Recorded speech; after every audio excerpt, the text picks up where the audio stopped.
Mesdames et messieurs, bonjour. Je vais essayer d'être bref en vous faisant part de l'essentiel des concepts et de la démarche de l'efficacité énergétique et de l'audit énergétique. Au service de quoi? Au service des économies.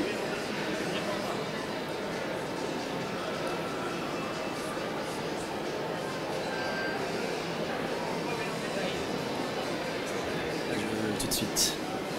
On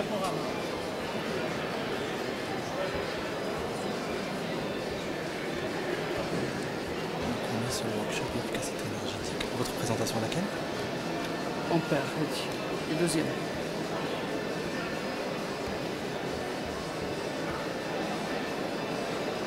Alors, l'intellectuel. Voilà. Il est compliqué.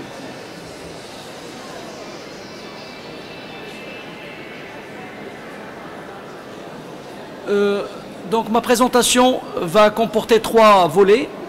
Le premier volet va parler du contexte énergétique, le second du diagnostic énergétique proprement dit, et le troisième de la conception d'un système de management de l'énergie et de l'eau.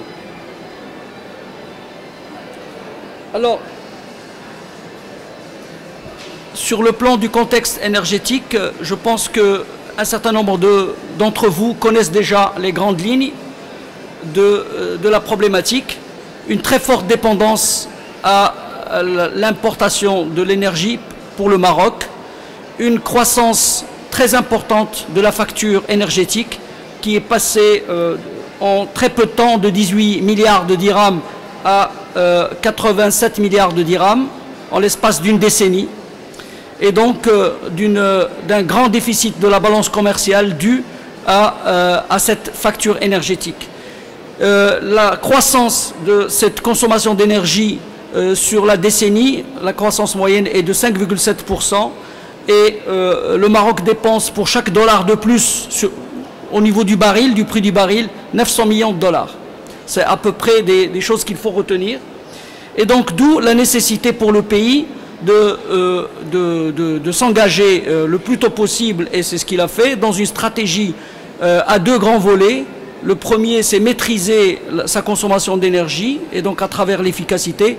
La seconde, c'est de diversifier son mix énergétique en investissant dans les énergies renouvelables. L'objectif étant d'assurer une réduction de la facture à l'horizon 2030 de 20% à 25%. Alors, pour répondre à cet objectif de réduction de la consommation d'énergie, le gouvernement a mis en place une loi sur l'efficacité énergétique, la loi 4709, certains d'entre vous la connaissent déjà, qui oblige les entreprises et les établissements consommateurs, à partir d'un certain seuil, à réaliser des audits périodiques et à organiser l'autocontrôle de la consommation d'énergie. Et bien sûr, elle prévoit des pénalités en cas de dépassement. Bon, cette loi est adoptée, mais le décret d'application est encore en cours d'élaboration, surtout au niveau des seuils à partir desquels elle s'applique et de la fréquence des audits. Alors, parlons maintenant du diagnostic énergétique. Le rappel du contexte, c'est ce qu'on a vu. En gros, une très forte dépendance à l'importation, des coûts énergétiques assez élevés à l'international et qui continuent de croître, et une faible diversification jusqu'à maintenant vers le renouvelable. Alors, cette prise de conscience s'est opérée sur les impératifs environnementaux aussi, parce qu'il y a le problème du réchauffement climatique. Alors, le diagnostic énergétique, c'est d'abord un bilan qui est fait au temps T, c'est une photographie, mais qui est réalisée sur la base d'un examen approfondi et systémique de la structure et des consommations d'énergie de l'entreprise ou de l'établissement. Ça peut être une entreprise, ça peut être un bâtiment, ça peut être un organisme. Alors ce bilan, qu'est-ce qu'il a comme objectif? C'est d'identifier des gisements d'économie. des gisements d'économie qu'on peut éviter de consommer. Ce sont des économies qui sont liées à des consommations à éviter, qui sont actuellement opérées, mais qui sont à éviter et qu'on peut éviter. Alors, cela se traduit, pour pouvoir y arriver, par un plan d'action, d'amélioration et de réalisation d'un certain nombre de mesures qui permettent de réduire la consommation, de l'éviter ou d'introduire des nouvelles technologies plus performantes. Alors pourquoi le diagnostic énergétique? Bien sûr, il faut maîtriser la gestion énergétique, les consommations, les factures, les usages. Il faut aussi savoir que cela est un préalable à la comptabilité analytique de l'énergie. Comme on fait la comptabilité analytique des coûts de production, des coûts des facteurs de production, il est tout à fait normal de transposer le même concept à l'énergie, faire la comptabilité sur chaque poste. Bien sûr, on ne va pas sur les très petits postes, mais on va sur les postes consommateurs significatifs. Ça permet aussi de voir tout de suite où on a la possibilité d'économiser, où est-ce qu'il y a des anomalies. Et donc, d'engager des programmes d'économie qui permettent d'avoir des ambitions, des objectifs assez ambitieux. Parfois, on peut arriver sur le plan thermique à des économies qui peuvent frôler les 30% de la facture. Alors, cela permet à l'entreprise d'optimiser les usages de l'énergie, de mieux contrôler ses coûts de production sur ce plan-là, surtout pour les entreprises où l'énergie représente une part significative du coût de production. Ça permet aussi, à l'échelle macroéconomique, de sécuriser les approvisionnements et de pérenniser les activités. Alors c'est en gros les objectifs. Alors comment se présente cette activité? Il y a une démarche. Cette démarche, elle est basée sur une méthodologie rigoureuse et détaillée qu'on peut un petit peu représenter en 6 étapes clés. D'abord, une planification de l'audit énergétique avec des entretiens avec les responsables techniques. Ensuite, l'étape 2, c'est la collecte et l'analyse des données de base. Et ensuite, seulement, on passe à l'étape de terrain qui est en fait le cœur du sujet, avec une campagne de mesures ciblée sur, bien sûr, les sources de consommation, les sources d'économie qui sont parfaitement ciblées dans les postes de consommation significatifs. Il y a une analyse globale et ensuite on passe à l'analyse détaillée par poste. Alors ça, c'est la campagne de terrain. Ensuite vient l'étape de traitement des données pour en tirer l'essence de l'analyse.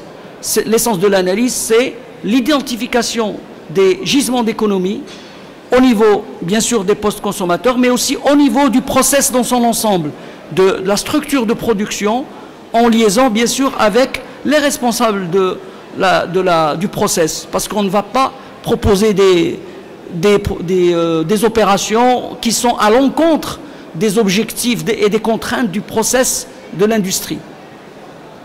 Enfin, l'étape donc qui découle de cela, c'est l'identification des améliorations qui sont validées avec l'entreprise, bien sûr, parce qu'il y a d'abord un gisement potentiel et ensuite il y a une étape de validation avec le client qui est l'entreprise. Et cette validation permet d'arriver aux projets d'économie qui sont compatibles avec la qualité, avec les exigences du process. Et enfin, il y a une production de rapport qui en résulte. Et ce rapport, bien sûr, va couvrir tous les champs de consommation d'énergie avec un diagnostic, des projets identifiés, une évaluation technico-économique. Alors, en gros, on doit cibler dans cette analyse les éléments globaux de consommation et ensuite les éléments par poste, par secteur, par atelier, que ce soit les équipements de production ou les utilités. J'entends par utilité la production de vapeur, la production d'air comprimé, les cycles de froid, les circuits de climatisation et j'en passe. Et bien sûr, par contre, le procédé, lui, c'est la ligne de production.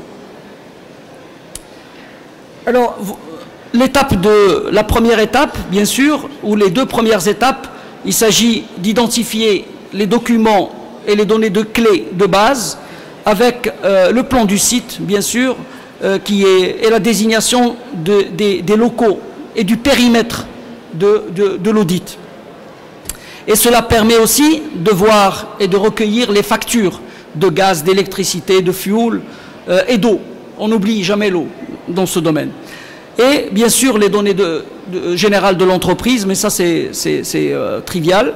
Alors ensuite, l'étape de collecte et d'analyse des données va s'attaquer aux caractéristiques, par exemple électriques, facture électrique, puissance installée, puissance souscrite, caractéristiques des équipements, flowsheet du process, comparaison avec les performances énergétiques de référence, bilan énergétique préalable, c'est-à-dire globalement quel est le bilan à l'étape 0 avant intervention, qu'est-ce qu'on a, quelle est la situation. Et bien sûr, cela permet d'avoir de premières orientations sur les zones, les niches potentielles où on peut identifier des potentiels d'économie.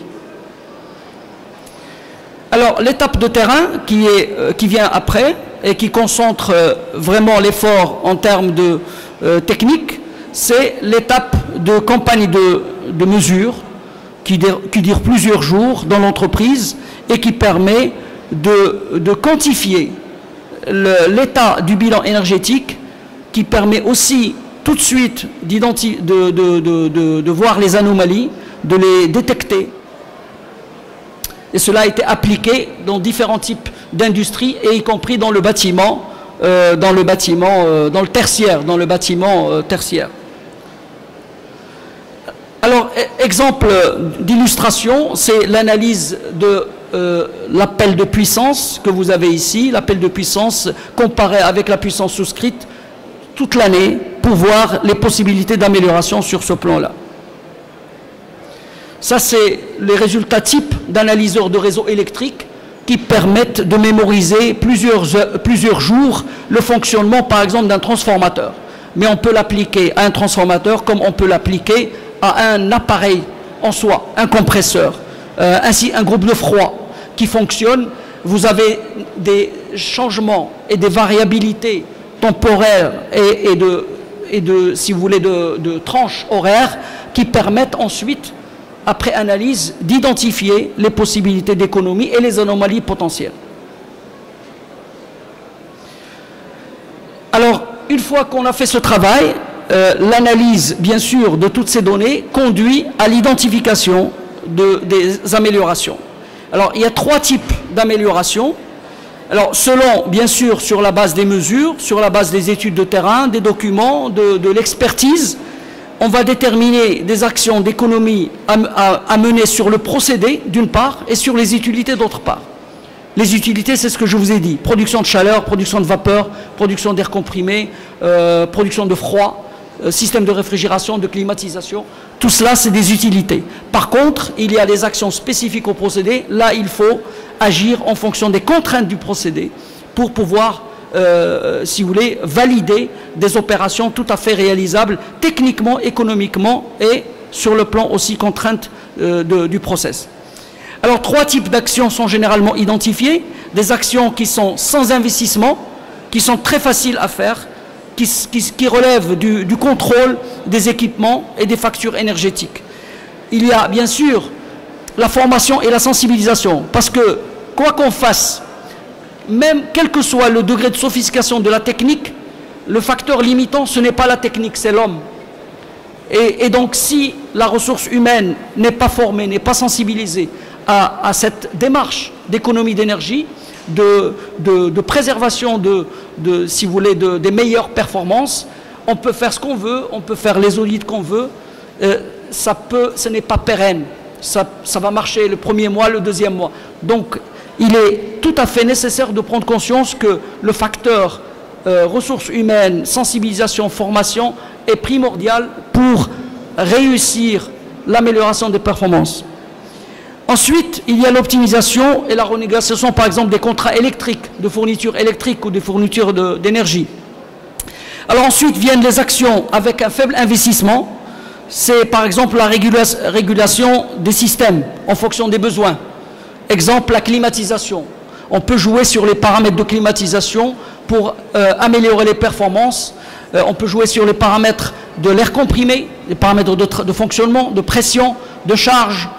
Donc ça, c'est des activités qui permettent de réduire la consommation, mais avec un faible coût. Et ensuite, seulement les actions avec un investissement conséquent, ou par exemple, c'est des études de faisabilité pour changer de type d'énergie. Passer d'une énergie, par exemple, propane, à une énergie gasoil, qui est moins chère, avec une étude de rentabilité. Faire du solaire, du thermique solaire, pour un système collectif, comme pour un hôtel ou comme pour les chauffages d'eau sanitaire pour les vestiaires. Remplacement de matériel, et il y a aussi les travaux structurants d'isolation. Alors cela se traduit par des tableaux, tout simplement, des tableaux avec des bilans d'énergie, avec investissement, économie, temps de retour sur investissement, pour chaque projet et ensuite de l'ensemble. Ça, c'est des tableaux de synthèse que l'on fait classiques. Et avec, vous avez différents types de projets qui sont listés ici, que vous avez. Ça peut être aussi de la technologie LED pour l'éclairage. Substitution de la technologie classique par la technologie LED. Il y a énormément les variateurs de vitesse pour les moteurs, pour les pompes, pour les ventilateurs. Un moteur qui travaille à faible charge, ce n'est pas bien. Il vaut mieux avoir un variateur de vitesse qui permet de contrôler la charge, de réguler la charge en fonction des besoins. Alors, cela aboutit après à, bien sûr, réaliser un rapport qui permet de faire la synthèse de tout cela. On arrive à la dernière étape. Une fois qu'on a fait l'audit, on arrive à l'étape de système de management de l'énergie. Comme j'ai dit tout à l'heure, la meilleure façon de pérenniser des actions et l'effort et les résultats que l'on peut atteindre d'un audit énergétique, c'est de mettre en place un système de management de l'énergie. Et le préalable, c'est bien sûr l'audit, mais ce n'est pas suffisant. Il faut qu'il y ait une démarche avec des collaborateurs qui sont formés, qui sont sensibilisés, avec un engagement du top management. S'il n'y a pas un engagement du top management, ça veut dire que ce n'est pas prioritaire. Et donc les gens, le personnel n'attache pas autant d'importance. Donc tout cela, c'est une philosophie. C'est comme l'ISO 9001, c'est comme l'ISO 14001. On part d'un diagnostic qui doit être couplé avec une volonté politique du management, du top management, pour instaurer un système de management de l'énergie, comme on instaure un système de management de l'environnement. C'est la même démarche, sauf que pour l'énergie, il y a un retour sur investissement. Quand vous mettez un système de management de l'énergie, vous pouvez vous attendre, l'expérience montre, c'est au moins 10%. En moyenne, 10% d'économie, rien que pour la mise en place d'un système de management de l'énergie. Alors qu'un système de management de l'environnement, c'est d'abord une question de culture et d'image. Donc le système d'énergie s'impose parce qu'il est rentable. Je conclus. Donc cela est une démarche qui permet rapidement d'aller vers une réduction des coûts énergétiques, une augmentation de la performance de l'entreprise, promouvoir les meilleures pratiques. Et enfin, je peux conclure par la démarche de la mise en place d'un système de management de l'énergie qui cible en fait la certification en bout de chaîne, la certification ISO 50001 sur l'efficacité énergétique. Parce qu'il y a une norme maintenant depuis 2011 et en Europe ça se développe très rapidement. Au Maroc ça vient petit à petit, mais c'est une démarche qui est basée sur le même concept, diagnostic, volonté d'aller de l'avant, mise en place de procédures, d'une équipe et toujours le PCDA, c'est-à-dire planification, check, develop and assess, c'est-à-dire évaluer à la fin. Alors, vous voyez un petit peu les 5 ou 6 étapes: état des lieux, identification des actions, montée en compétences, ça c'est la formation du personnel, mise à niveau technologique et enfin mise à niveau organisationnel pour aboutir après à être prêt à être accompagné pour la certification ISO 50001. Merci de votre attention.